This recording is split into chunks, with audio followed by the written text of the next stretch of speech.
আসসালামু আলাইকুম viewers, welcome back to my channel delicious cook. আজ তৈরি করে দেখাবো সেমাইয়ের বরফি। অনেকে এটাকে সেমাইয়ের বিস্কিট অথবা সেমাইয়ের মিঠা টুকরো বলে থাকে। নাম যেটাই বলেন না কেন, এটা তৈরি করা যেমন সহজ, খেতেও কিন্তু অসম্ভব রকম মজাদার। আর অল্প কিছু উপকরণ দিয়ে কিন্তু এই বরফিটা তৈরি করা যায়।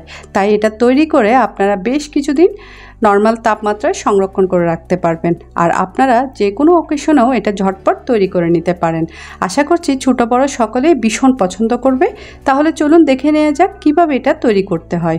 আজকের বরফিটা তৈরি করার জন্য আমি এখানে প্রায় 150 গ্রামের মতো দুধ সেমাইটা নিয়েছি।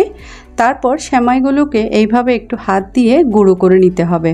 যতটা সম্ভব একদম গুঁড়ো করে নেবেন। যত ছোট টুকরো করবেন তত এটা আমরা যখন পরে এটাকে শেভ করে কেটে নিব, কাটাটা কিন্তু অনেক সুন্দর হবে। তো দেখতে পাচ্ছেন আমি এগুলোকে খুব ভালোভাবে গুঁড়া গুঁড়া করে ভেঙে নিয়েছি। তারপর চুলায় একটি প্যান বসিয়ে তাতে দিয়ে দিচ্ছি 1 টেবিল চামচ পরিমাণ ঘি। আর ঘিটা গরম হয়ে এলে এবার দিয়ে দিচ্ছি ভেঙে রাখা সেমাইগুলো। চেষ্টা করবেন ঘিটা ব্যবহার করতে, এতে করে সুন্দর একটা ফ্লেভার আসে। এবার চুলার আঁচ মিডিয়ামে রেখে সেমাইটাকে আমি ঘিয়ের মধ্যে ভালোভাবে ভেজে নিব। এই রান্নায় কিন্তু সেমাই সিদ্ধ করার জন্য কোনো প্রকার লিকুইড ব্যবহার করা হয় না। তাই সেমাইটা এমনভাবে ভেজে নিতে হবে যেন এর ভিতরে কোনো প্রকার কাঁচা ভাব না থাকে।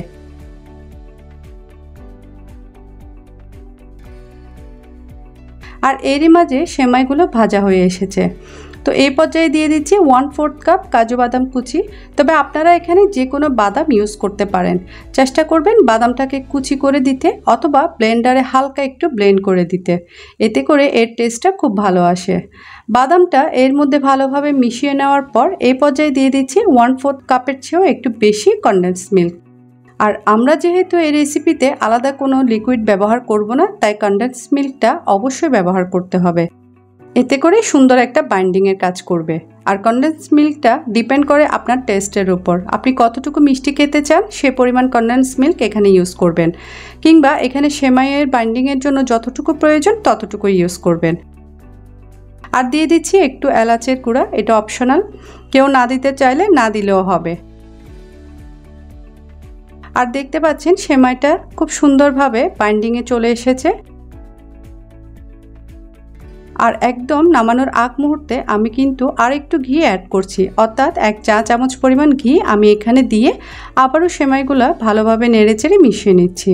আর এই পর্যায়ে ঘিটা ব্যবহার করলে এতে করে খুব স্ট্রং একটা ঘিয়ের ফ্লেভার আসে আর বরফিটাও খেতে ভালো লাগে। তাছাড়া বরফিটা শেপ দেওয়ার সময় একটা শাইনিং ভাব থাকে। তো আমার এটা একদমই রেডি। এখন আমি এটাকে চুলা থেকে নামিয়ে নেব। বরফিতে শেপ দেওয়ার জন্য আমি এখানে এরকম একটা স্কোয়ার শেপের বাটিতে একটা পেপার বিছিয়ে নিয়েছি, যাতে করে বরফিটা সহজে ডিমোল্ড করতে পারি। আর এখন এই সেমাইগুলোকে আমি এইভাবে একটা স্প্যাচুলা দিয়ে চেপে চেপে সেট করে দিচ্ছি, যাতে করে উপরটা সুন্দরভাবে মসৃণ হয়ে যায়।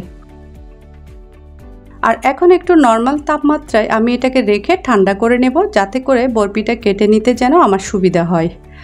আর এই তো বরফির মিশ্রণটা সম্পূর্ণ ঠান্ডা হয়ে গিয়েছে। এখন আমি এটাকে ডিমোল্ড করে নিচ্ছি। এবার এটাকে আমি কেটে নিব। আর ঠান্ডা হওয়ার পর এটাকে আপনারা খুব সহজে কেটে নিতে পারবেন, কারণ এটা একটু বাইন্ডিংয়ে থাকে আর অতিরিক্ত শক্তও থাকে না। তো দেখতে পাচ্ছেন আমি ইতিমধ্যে এগুলোকে কেটে নিয়ে এখন ছোট ছোট করে একটা শেপে পিস করে কেটে নিচ্ছি। আসলে শেপটা নির্ভর করে আপনার পছন্দের উপর। আপনি আপনার পছন্দের যে কোনো শেপে এই বরফিগুলো কেটে নিতে পারেন। আর এরই মাঝে তৈরি হয়ে গেল আমার আজকের সেমাইয়ের বরফি, অথবা সেমাইয়ের মিঠা টুকরোও বলতে পারেন, আবার সেমাইয়ের বিস্কিটও বলতে পারেন। আসলে যে নামেই ডাকেন না কেন, এটা খেতে কিন্তু অনেক বেশি সুস্বাদু আর ছোটো বড় সকলেই ভীষণ পছন্দ করবে। তাই আমি আশা করছি আপনারা বাসায় অবশ্যই ট্রাই করবেন। আর আমার রেসিপিটিও আপনাদের কাছে যদি ভালো লাগলে অবশ্যই ভিডিওতে একটা লাইক দিবেন, শেয়ার করবেন, আর সেই সাথে আমার চ্যানেলটি সাবস্ক্রাইব করে আমার পাশে থাকবেন। তো আজকে এই পর্যন্ত, পরবর্তী ভিডিও দেখার আমন্ত্রণ জানিয়ে আজকের মতো এখানেই বিদায় নিচ্ছি। সবাই ভালো থাকবেন, সুস্থ থাকবেন। আল্লাহ হাফেজ।